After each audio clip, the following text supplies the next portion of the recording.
ম্যাচের ভেতরেই হাতাহাতি, রেফারি কনফিউজ, পরিস্থিতি রূপ নিল যেন যুদ্ধে। লাইভ ব্রডকাস্ট বন্ধ, ফিল্ড রিপোর্টারের পাঠানো ক্লিপে ধরা পড়ল এই ছবি। আর এটাই যেন চোখে আঙুল দিয়ে তুলে ধরল লাতিন বাংলা ফুটবলের এই আয়োজনের প্রতিচ্ছবি। অনিয়ম, অব্যবস্থাপনা আর হযবরলর চূড়ান্ত। এই ম্যাচের জন্যই কি দাবি করা হচ্ছিল চড়া দামের টিকিট? তারপরেও লাতিন বাংলা ফুটবল নিয়েছিল আলোচনা, কারণ লাল সবুজের জার্সি গায়ে চড়িয়েছিলেন বাফুফের অধীনে ট্রায়ালে অংশ নেয়া বেশ কজন তরুণ ফুটবলার।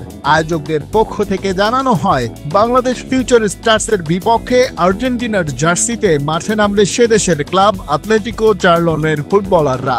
তবে বাংলাদেশের গড়া টিমের বিপরীতে ফুটবলের গুণগত মানে আর্জেন্টাইন ক্লাবটাকে খুব একটা এগিয়ে আছে মনে হয়নি। এলোমেলো পাসের পসরার ভেতর অবশ্য প্রথম লিডটা নিয়েছিল লাল সবুজে। 12 মিনিটে মাসুদ রানার গোলে এগিয়ে যায় তারা। ফার্স্ট হাফে ওই এক গোলের লিড ধরে রাখে স্বাগতিকরা। তার আগে অবশ্য অফসাইডের ফাঁদে একটা গোল বাতিল হয় বাংলাদেশের।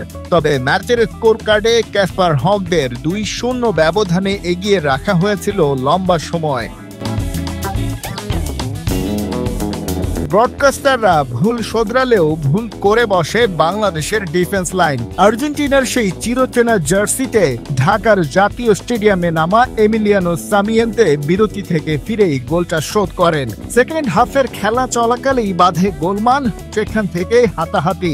অবস্থা যেন কোনো মতে নির্ধারিত 90 মিনিট শেষ করতে পারলেই বাঁচা। অবশেষে শেষ বাঁশিও বাজে।